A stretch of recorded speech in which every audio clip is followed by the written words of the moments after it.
Are we recording? Let me just preface this by saying that this is the nth time I'm doing this, the fourth, if I can count correctly, and it doesn't get better. Kyoko!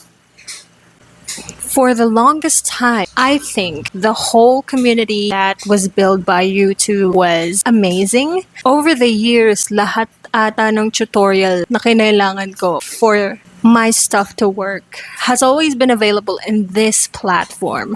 I just want to say props to everyone who is making tutorials in this app. Nasabi ko yun kasi recently I have been watching videos that can help me be able to film in public spaces. Kasi hindi naman forever tayong stuck sa kwarto natin and hindi rin naman uubra na we're not going out at all. For us to provide media, we must consume media and we need to leave the comfort spaces of our bedroom. And that is what I wanted to do for quite some time now. Although it's so much easier siguro on TikTok or anything that is vertical instead of this whole YouTube. Because, well, if you're going to shoot something with your phone horizontally, people know that you're shooting something. And yun yung pinakamalaking challenge. But I get it. We are filming videos to have records of our own lives, to remember what happened on a specific day, to create timelines. Although marami nang gumagawa nito in public, I think the biggest challenge in doing that, for me personally, is because who am I? I mean, kung lalabas ako, magdadala ako ng phone, magdadala ako ng what? Filming equipment, phone stand, up and lighting, and people are going to think, who the hell is that woman? And she's filming. Well, sikat pa siya? Is she something that we know of? Is she something worth taking pictures with? And, well, syempre nakakaya naman na meron kang full-on setup outside. And people don't know you? Although, madalas ang problema lang natin dito is our own selves, right? So, I have been watching this YouTube tutorial, I guess. Something helpful, something like a guide. Isa sa pinaka nagtumatak sa akin na sinabi niya is, you're going to be cringe anyway. So, just be cringe.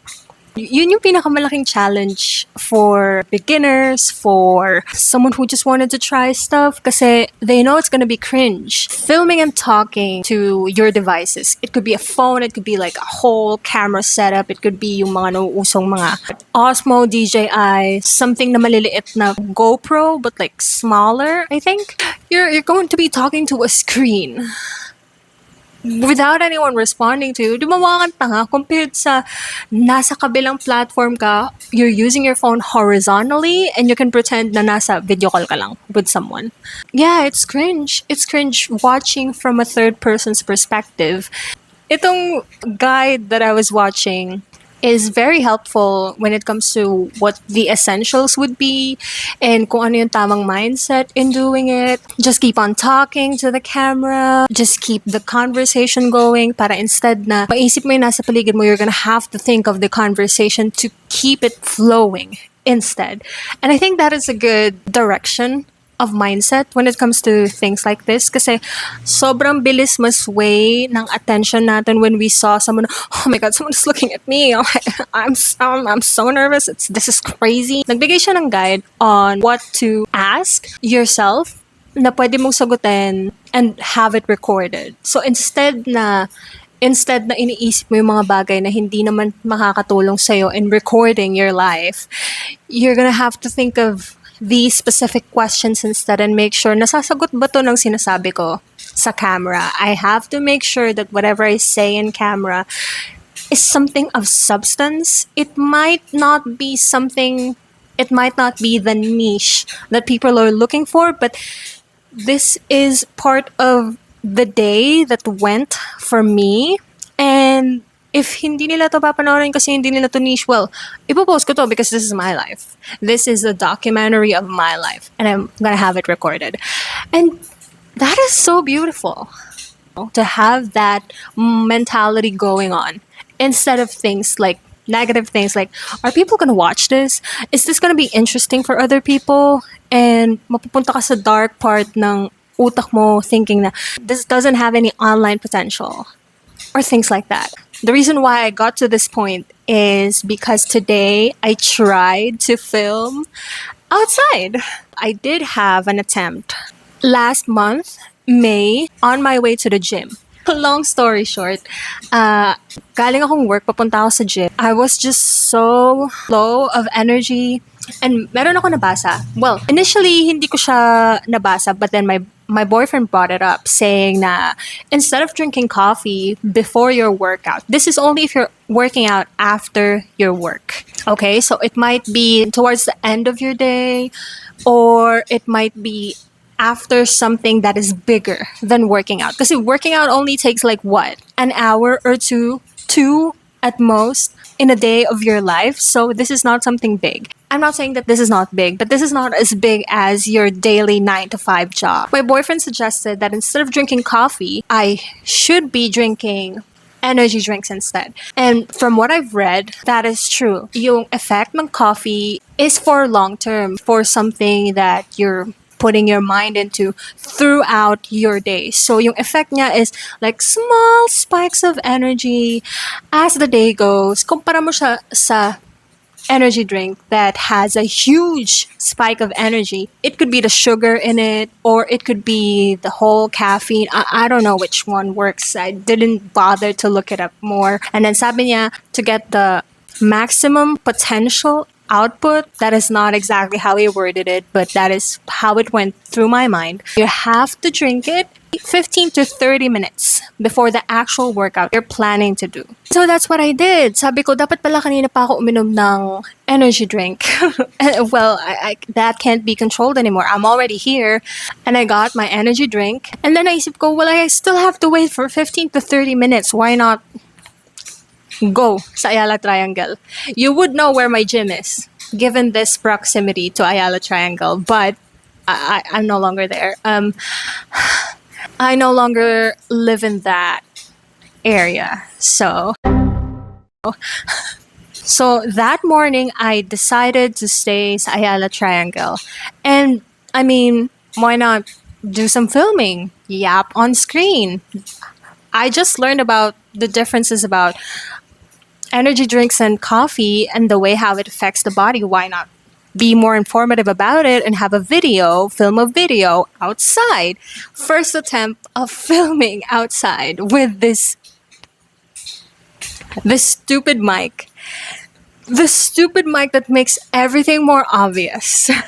Well, I could simply pin it right here and be more nonchalant about it, pero I'm outside. What could help elevate my voice more than to have the mic right in front of my mouth, like this?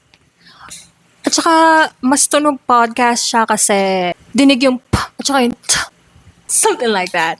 I just have this slight obsession about my voice being clear. Kahit naman marami akong nonsense na sinasabi, but that is just the idea. And so when I started filming, a lot of people are looking. And I couldn't be more obvious when I tried to do that. So sabi ko, this should be worthwhile. And I said some things. I tried to be like a motivational speaker. It was also, a Monday, if I remember correctly, or maybe like a Friday or something. It's either the beginning of the week or like the end of the week, but it's pretty close to the weekend. So I decided to say some stuff that could be motivational at the time, especially because it was working out. And then I also brought up the history of me working out. I'm not a gym girly. I tried to be. I ended up being not really a cardio girly. I tried to run.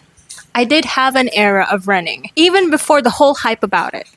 I did try to run. I figured that I'm much more of a walker. The whole history of me working out, long story short, is just the idea that I wanted to match my boyfriend's energy because he's a gym guy. And that's where I yapped about it. And the only reason that it's not posted online up until now is because nung time na nasa Ayala Triangle ako, wala kang ibang maririnig kundi yung sikadas nung umaga na yun. And the leaf blower. There's this one guy who does his job I think common to sa Makati. Everywhere you go, there's just someone blowing leaves. And wala ko doon to witness their whole program, but I think they're blowing the leaves onto one side and collecting it and putting it somewhere. Something like that. My cat is scratching something. Excuse. The reason it's not posted is because the whole white noise surrounding me is just going above and beyond. You can barely hear what I'm trying to say. Although my microphone has different modes in it, there are different lights showing you if this is like noise reduction, if this is with an assistance from AI that helps detect your voice more. Even with those features, the only thing that you can hear is the noise in the background. Hindi siya malayo sa akin and papalapit siya ng papalapit. So as the video goes, the stronger it gets. And wala, yun yung first attempt ko in making a public video. It's not going to see the light of day, but maybe I can put on a clip or a snippet. Hi, Meow. Come here.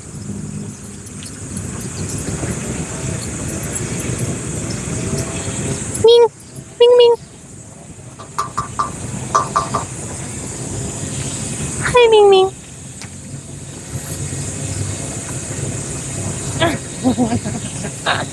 If you keep living, baka makakita ka ng pusa. Tabihan ka ng pusa habang gumagawa ka ng podcast.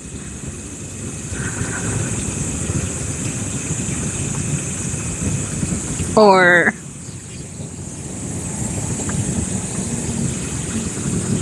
I don't know, baka magkaroon ka ng bagong PR sa gym. Baka makahit ka ng 10K steps in less than 1 hour 45 minutes. And then kanina, I was also about to film something in public, and I thought, well, I could do like a day in my life. I'll be working in a cafe, probably conceptualize, draft something about my next Maulan Music Moment video. I was torn in between doing it more into pride or sticking to the generic sad vibe music. It no longer rains.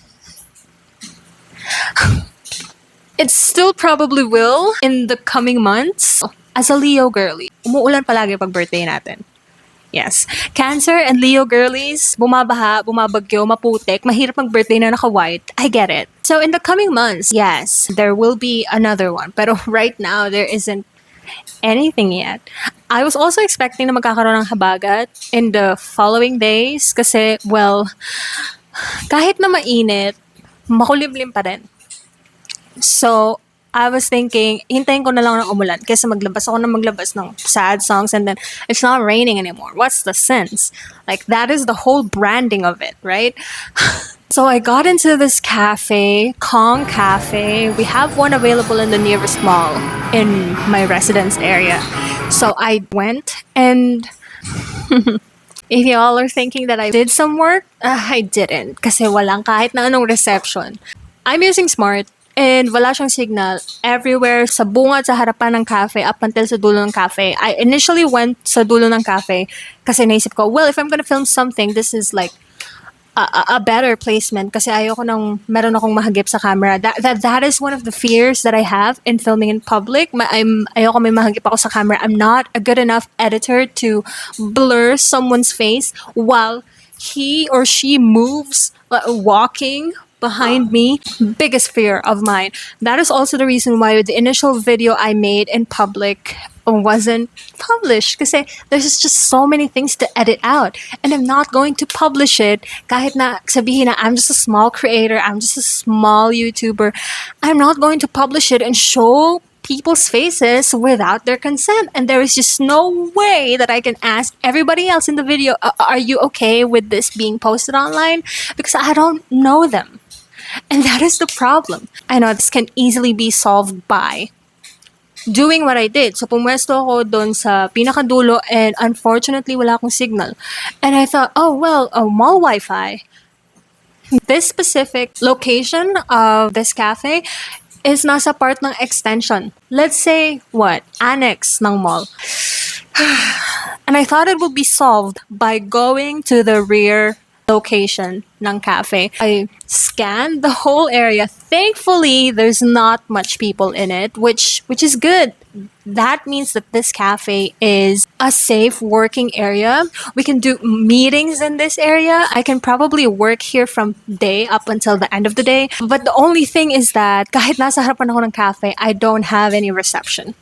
I did some notes. Nandun ako sa part ng buhay ko na parang I can just pretend. Siguro I can just shoot myself pretending to work. Although that would seem very inauthentic, I did play the dinosaur game sa Google Chrome because there's just nothing left to do. And so, nagpanggap ako, nag-type ako dito. And then I tried to even do the conceptualization. I thought that, oh, this song could fit my next Maulan Music Moment video. And I was typing down options of what song fits a rainy vibe. Alin yung pwede sa maghapong makulimlim and maghapong umaambon lang but not exactly like pouring rain. Ano yung like sad song that would kind of fit if LGBTQIA plus yung theme or whatever because it's June. Again, happy Pride. Nag-take ako ng notes and then I ended up just saying I don't have reception. I was typing it, I don't have reception. I was so bored. I didn't have so and so and I could put like a screenshot here. But that's what I ended up doing. Naisip ko, well, hindi ako makakatagal dito like not being able to do anything else kasi while the idea does flow, the moment na maharangan mo yung momentum mo when it comes to creative ideas, it's going to get stuck. Let's say, parang ka nagpagupit ng buhok and then mahaba yung buhok mo, nagpagupit ka na maikli and then sinasabi nila tatampo yung buhok mo. It's kind of like that. It's like you have a stream of ideas going on and you're the one hindering it by not going into a place where you can have the full resources and getting your idea finalized. That is on you. So naisip ko, I am just wasting time. Although, I'm very unfortunate because I've already spent money on this cafe. I could simply move to what, SB? Or I could go to what, Dunkin? Masarap yung kape nila. Hindi ako makatulog ng ilang linggo pag tunog ko ng kape. Well, I already spent. Kasi bumili ako ng kape. Bumili din ako ng cake. The cake looks absolutely pretty. Bago ko siya bilhin, tinanong ko pa yung nasa cashier, miss, alam pa dito yung hindi masyado magsispike ang sugar natin. Kasi although I'm not diagnosed with diabetes, I did have a grandfather who had and was deceased because of diabetes. So I still have to look out for that one. Kaya, although I'm consuming stuff that are probably harmful for me, I'm still kind of watching out a little bit. Just a little bit. And maganda yung cafe. The whole ambience really gives Vietnam. Although yung theme nila is kind of like going back into the war. Mukha siyang authentic, although very soldier theme, very encampment theme. Is that what you even call it? Soldier's camp? Sorry, hindi ako well-versed sa ganito ha. I refuse to consume media about war. Although mahilig ako sa mga barilan and action stuff, but war is just kind of a sensitive spot right now. So I'm trying to move away from it.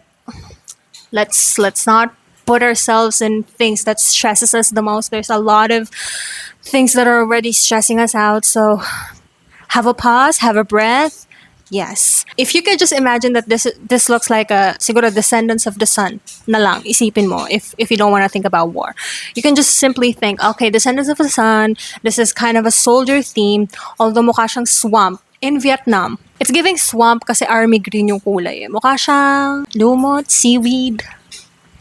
I don't know, but if that's how the aesthetic wants to be, I think it looks pretty because it's different from any other cafe. A lot of other cafes would give you like brown, latte colored, very warm lights. It also has warm lights, but against green.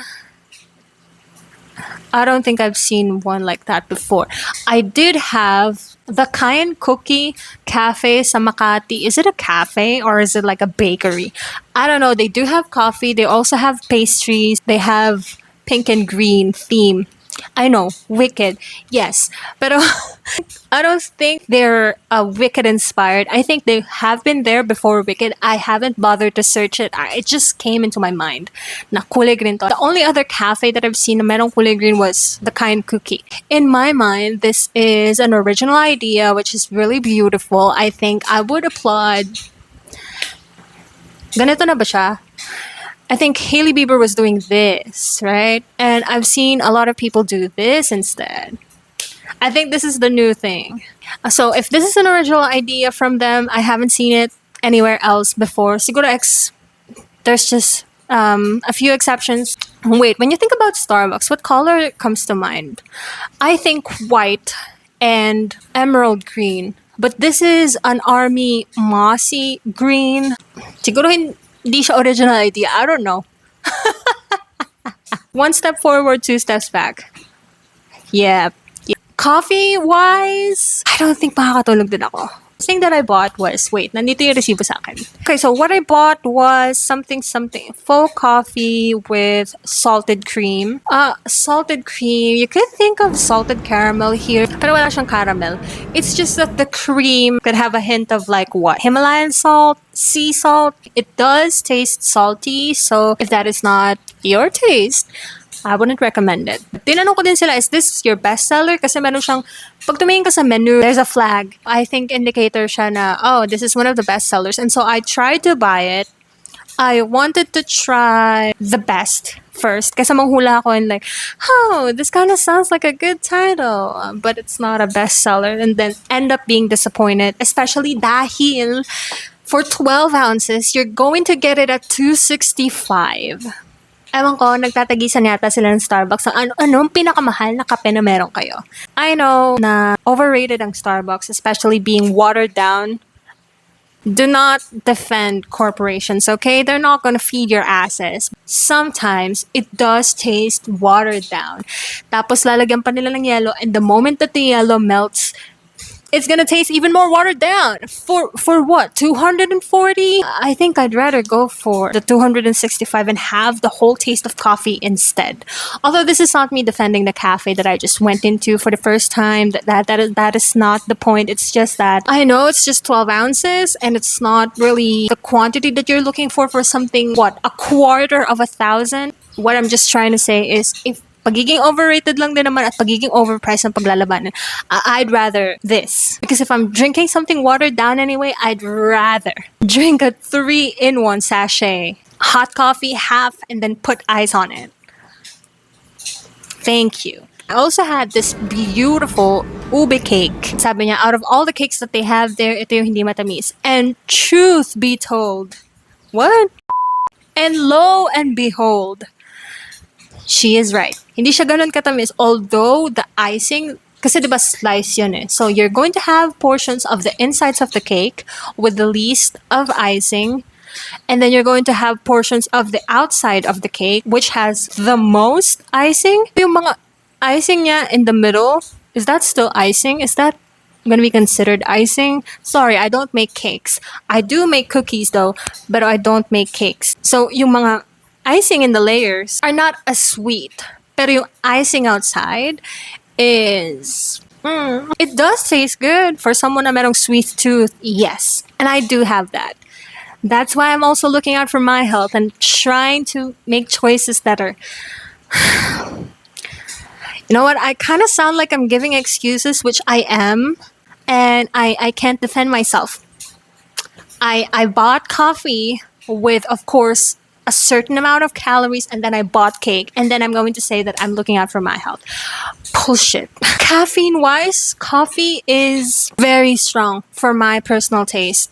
There was this one customer that I kind of envy kasi may signal siya. Siguro globe ang gamit niya. I don't know, but I'm using smart and I don't have signal and she has. So, meron siyang kausap sa phone and then I think they're going to meet up or I think sundo niya yun or whatever, but they're like, okay, we're going out. And the moment that they went out, I heard her, sabi niya, hindi ko alam kung kape ba to o lason. Where is the lie, girl? For someone na antukin, for someone na masandal, tulog, it kept me up all night. And it's already 5 a.m. Overall, the rating in this cafe, aesthetically wise, they're committing to the bits. So that is a 10 out of 10. Meron silang mga soldier helmets. Yung mga merch nila is also very on brand. It's also mossy green. Sorry sa mga art student na mas nakakaalam ng mga kulay. If I am wrong, I'm just gonna call it army green, but that is just like so into your face. We get it, army and soldiers, but hindi ko alam kung mossy green. Oh my God! Mossy green kasi na naisip ko is buhok ni Zoro sa One Piece. Which one is it? I don't know. Mukha siyang army green. Overall, the whole experience in trying to film outside is my first attempt was a nice try. Unfortunately, yung paligid na napili ko, yung ambience na napili ko was not the best at the time. And my second attempt was on me. Kasi hindi ko agad chinek if meron bang reception, meron bang signal, yung specific network in this place. And also, I didn't expect na hindi siya maabot ng mall Wi-Fi because it's in the extension. Kasi along that aisle is kung saan kami nag-samgyup ng boyfriend ko. Last Valentine's. I was kind of expecting that there will be reception in this area. Unfortunately, it doesn't. And that is completely okay. We try our best and we try again. If all things fail, akala ko yung video yung nag-post, yung palang TV. Sometimes Wi-Fi does that, and it's okay. But anyway, I hope na lahat ng tutorial na hinahanap natin ay makita natin sa YouTube. If not, sometimes hindi naman totoo yung mga pinagsasabi ng mga nasa TikTok. Because sometimes, people in TikTok rely heavily on their affiliates. So, minsan, it's not as real as how they make it seem. So we watch out for that. If there is anything that you wanted to learn, I hope you find those tutorials that you were looking for. I also hope that if you're trying to document your life and put it out in the internet to have a record of your life, I hope that you do it as happily as I was trying this cafe out and ended up failing. But such is life. We are not successful today, but we will be successful in it tomorrow. If susukuan mo yung mga bagay na gusto mong mangyari, how can you make it happen? I hope natuwa kayo dito sa munting yapping moment. We all know na hindi to munti. But anyway, I hope you guys like this video. A song recommendation, if you wanted to leave your mark in this world, wanted to document your life, you can listen to I Was Here by Beyonce. It's a good song, also from a good album. If you also need an inspirational song, trying, failing, and keeping on going, you can listen to Make It Happen by Mariah Carey. That's an old song, but it's very inspirational. Hindi ko alam, puro mga diva yung nire-recommend ko, but I guess that is just what I've been listening to for a while. I hope you guys enjoyed this video. I hope you guys like this video. If you like this type of content, you can always subscribe. I post videos about deep diving on song lyrics every now and then. I'm also starting to branch out from that. Unfortunately, I failed, pero I'm going to try again. As always, I'll see you in the next one.